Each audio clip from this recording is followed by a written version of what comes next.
আমাদেরকে অনেকেই জিজ্ঞাসা করে বলে, হুজুর আশুরা কবে, আশুরা রোজা কয়টা, আশুরার ফজিলত সম্পর্কে আমাদেরকে কিছু বলবেন, কি কি ইবাদত বেশি বেশি করব। দেখেন, আশুরা বলা হয় মুহররম মাসের 10 তারিখকে। এই মুহররম মাসের 10 তারিখ অত্যন্ত গুরুত্বপূর্ণ একটি দিন। এই দিনের রোজাটা আল্লাহর কাছে অনেক পছন্দনীয়। রাসূল করিম সাল্লাল্লাহু আলাইহি ওয়াসাল্লাম বলেন, আফজালুস সিয়ামি বাদা রমাদান শাহরুল্লাহিল মুহররম। রমজান মাসে রোজার পরে আল্লাহর কাছে সবচেয়ে প্রিয় রোজা হলো আশুরা রোজা। আবার বিশ্বনবী মুহাম্মদ সাল্লাল্লাহু আলাইহি ওয়াসাল্লাম বলেন, সিয়ামু ইয়াউমি আশুরা আহতাসিবু আলাল্লাহ আইয়ুকাফিরু সানাতাল্লাতী ক্বাবলাহু।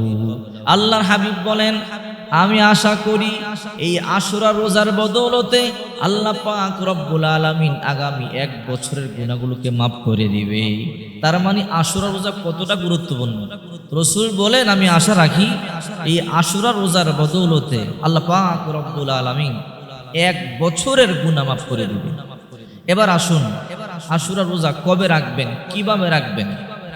দেখেন, বিশ্বনবী মুহাম্মদ সাল্লাল্লাহু আলাইহি ওয়াসাল্লাম যখন হিজরত করে মক্কা থেকে মদিনাতুল মুনাওয়ারায় গেলেন, রাসূল করিম সাল্লাল্লাহু আলাইহি সাল্লাম এবং সাহাবায়ে কেরাম দেখলেন ইহুদিরা একটা রোজা রাখে এই আশুরার দিন। বিশ্বনবী মুহাম্মদ সাল্লাল্লাহু আলাইহি ওয়াসাল্লাম জিজ্ঞাসা করলেন, আরে ইহুদিরা, এই আশুরার দিন তোমরা কেন রোজা রাখো? ইহুদিরা বলল, ইয়া রাসূলুল্লাহ, এই দিন আমাদের নবী মুহাম্মদ, আমাদের নবী হযরত মুসা আলাইহিস সালামকে আল্লাহ তাআলা ফেরাউনের অত্যাচার থেকে, ফেরাউনের জুলুম থেকে নিষ্কৃতি দিয়েছিল। আর ফেরাউনকে এই দিন আল্লাহ পাক রব্বুল আলামিন নীল দরিয়ার মধ্যে ডুবিয়ে মেরেছিল। এই জন্য শুকরিয়া স্বরূপ আমরা আল্লাহর কাছে শুকরিয়া আদায় করি। আমরা আমাদের শুকরিয়া আদায়ার্থে মুসা পয়গম্বরকে যে আল্লাহ বাঁচিয়েছেন, এই জন্য আমরা মুহররমের 10 তারিখে রোজা রাখি। রাসূল করিম সাল্লাল্লাহু আলাইহি সাল্লাম বলেন, সাহাবীরা, তোমরাও এই মুহররমের 10 তারিখে রোজা রাখো। কারণ মুসা একজন নবী, আমি একজন নবী, মুসা আমার ভাই, তাদের থেকে আমার হক বেশি। ইহুদিরা রোজা রাখে, আমি মুসার ভাই, আমি একজন নবী, আমিও রোজা রাখবো। তো সাহাবায়ে কেরাম বলেন, নবীজি, ইহুদিরা একদিন রাখে, আমরাও কি একদিন রাখবো? আল্লাহর হাবিব বললেন, যদি আমি আগামীতে বেঁচে থাকি তাহলে 9 তারিখও রোজা রাখবো। আশুরার 10 তারিখ, অর্থাৎ আশুরা হলো মুহররমের 10 তারিখ। তো মুহররমের 10 তারিখ হলো আশুরা রোজা। আপনারা যারা রোজা রাখবেন 9 তারিখ একটা রাখবেন, 10 তারিখ একটা রাখবেন। আর যদি 9 তারিখ রাখতে না পারেন তাহলে 10 তারিখ এবং 11 তারিখ রাখবেন। 10 তারিখটা হলো মেন রোজা, আর এর আগে অথবা এর পিছনে একটা মিলে রোজা রাখবেন। এটা হলো রাসূল করিম সাল্লাল্লাহু আলাইহি সাল্লামের সুন্নাত। এই আশুরার দিন এতটা গুরুত্বপূর্ণ, এই মুহররমের 10 তারিখ এতটা গুরুত্বপূর্ণ, শুনলে অবাক হবেন। এই দিনে আল্লাহ পাক রব্বুল আলামিন এই দুনিয়া সৃষ্টি করেছেন। এই দিনে আল্লাহ পাক রব্বুল আলামিন আবার দুনিয়াকে ধ্বংস করবেন। এই দিনে বাবা আদম আলাইহিস সালাম এবং মা হাওয়া আলাইহিস সালামকে আল্লাহ তাআলা সৃষ্টি করেছেন, এবং এই দিনেই বাবা আদম এবং মা হাওয়াকে আল্লাহ পাক রব্বুল আলামিন দুনিয়াতে প্রেরণ করেছেন।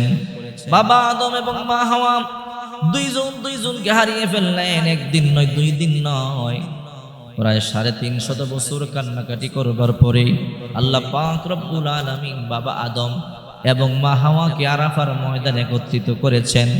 দুইজনকে মিলিয়ে দিয়েছেন। যেদিন দুইজনকে পেয়েছিলেন, ওই দিনটার নামও ছিল আশুরার দিন, মুহররমের 10 তারিখ।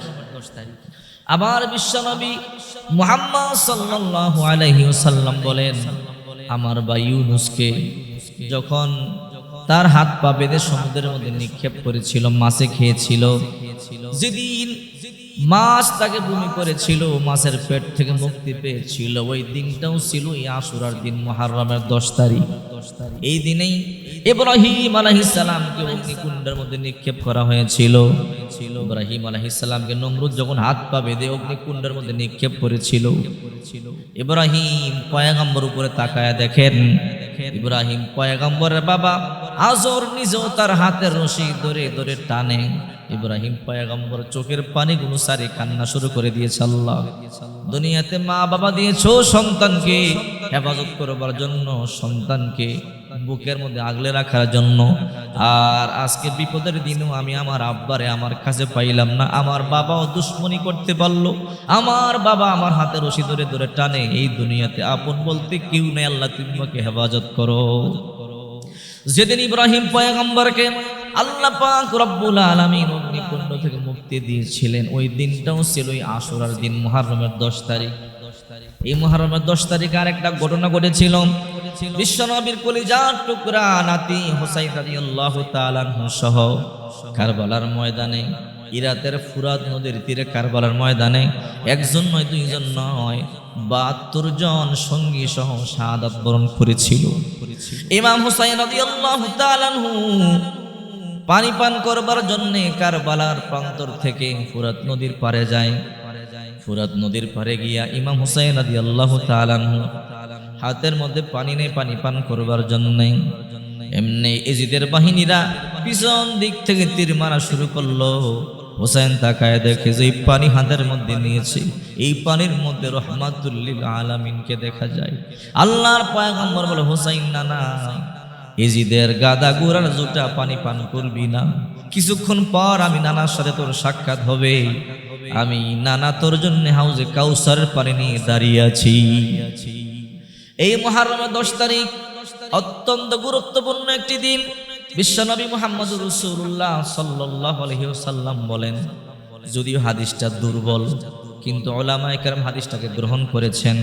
রাসূল করিম সাল্লাল্লাহু আলাইহি ওয়াসাল্লাম বলেন, এই আশুরার দিনে যদি কোনো ব্যক্তি তার পরিবারের জন্য খরচের হাত বাড়িয়ে দেয়, খরচ করে, আল্লাহ তাআলা তার রিজিককে বৃদ্ধি করে দেয়। এই জন্য আশুরার দিন পরিবারের জন্য ভালো খাবারের আয়োজন করবেন, তাহলে আল্লাহ পাক রব্বুল আলামিন রিজিক বৃদ্ধি করে দিবেন। এই দিনে রোজা রাখবেন। রাসূল বলেন, আফযালুস সিয়ামি বাদা রমাদান শাহরুল্লাহিল মুহাররম। এই মুহররম মাসের রোজা, এই আশুরা রোজা রমজান মাসের পরে সবচেয়ে প্রিয়, সবচেয়ে দামি আল্লাহর কাছে।